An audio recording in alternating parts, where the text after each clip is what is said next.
Halo teman-teman, kami dari kelompok Krypton akan menjelaskan materi terkait proses costing dan accounting for production losses. Berikut adalah anggota dari kelompok kami. Silakan disimak videonya.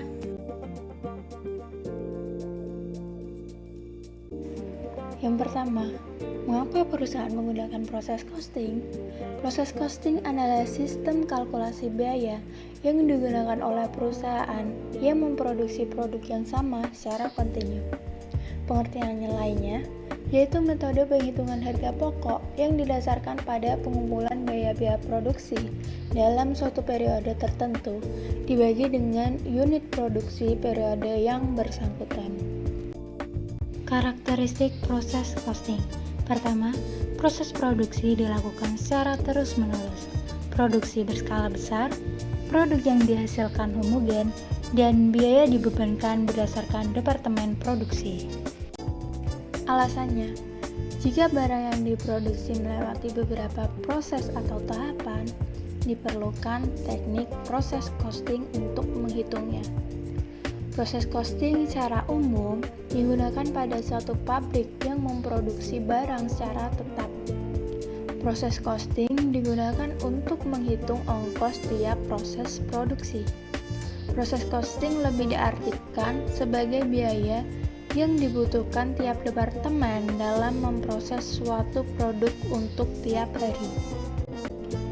Kesimpulannya, alasan mengapa perusahaan menggunakan proses costing adalah karena produk yang dihasilkan itu dalam jumlah besar atau banyak, produknya homogen, mau ada yang pesan atau tidak, tetap harus produksi, tidak tergantung terhadap pesanan, dan proses produknya bersifat kontinu atau berkelanjutan. Dengan menggunakan proses costing, perusahaan dapat mengetahui ongkos setiap unit dalam proses produksinya setiap hari. Apa perbedaan proses costing dengan job order costing? Job order costing barangnya heterogen, pembebanan biaya berdasarkan produk, proses produksi dilakukan jika ada pesanan, dan produk yang dihasilkan satuan, contohnya percetakan. Kemudian proses costing, produknya heterogen, pembebanan biaya berdasarkan departemen yang dilalui, ada atau tidak ada pesan tetap diproduksi, dan diproduksi dalam partai besar, contohnya perusahaan air mineral atau aqua. Cost of Production Report adalah suatu kertas kerja yang menyajikan jumlah akumulasi biaya dan pembebanannya ke hasil produksi dalam satu bulan atau satu periode. Tahapan untuk membuat Cost of Production Report adalah yang pertama, membuat schedule kuantitas. Yang kedua, menghitung cost per unit ekuivalen. Dikarenakan unit hasil produksi pada WIP akhir belum lengkap, maka untuk tiap komponen biaya produksi harus dihitung unit ekuivalennya masing-masing. Unit ekuivalen adalah jumlah sumber daya, meliputi material, labor, dan factory overhead yang telah digunakan untuk menyelesaikan satu unit produk utuh.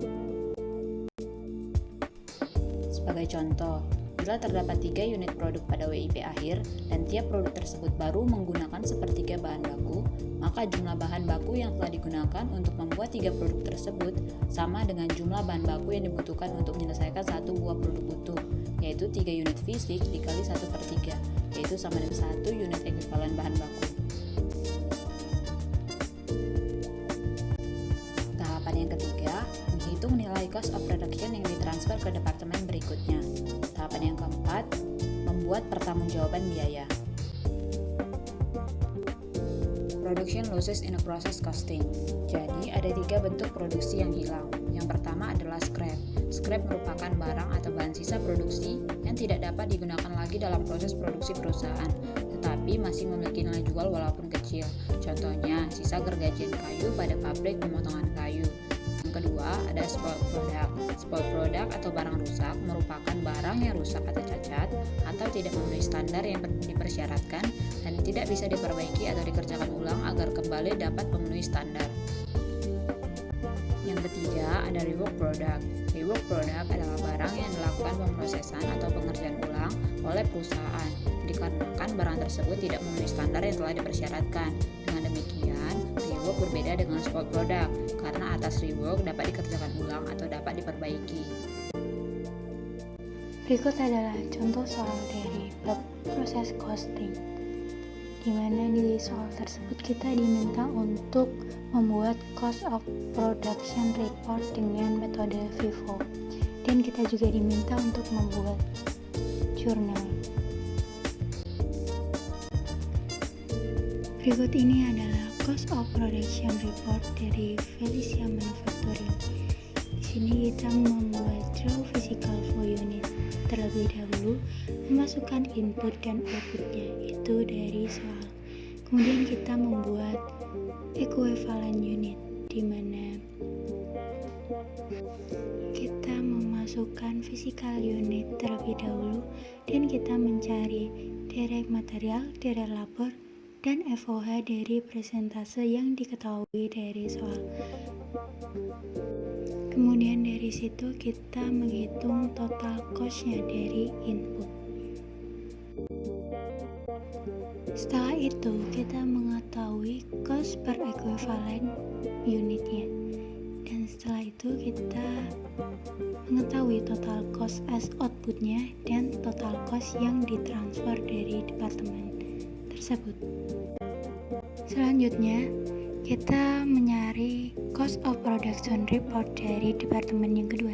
Langkah-langkahnya seperti sama yang tadi, kita memerlukan physical flow unitnya yang diketahui dalam soal, kita tahu input dan outputnya, kemudian kita mencari equivalent unitnya berdasarkan persentase yang diketahui dari soal, kemudian kita menemukan yang ketiga, kita menemukan cost-nya atas input.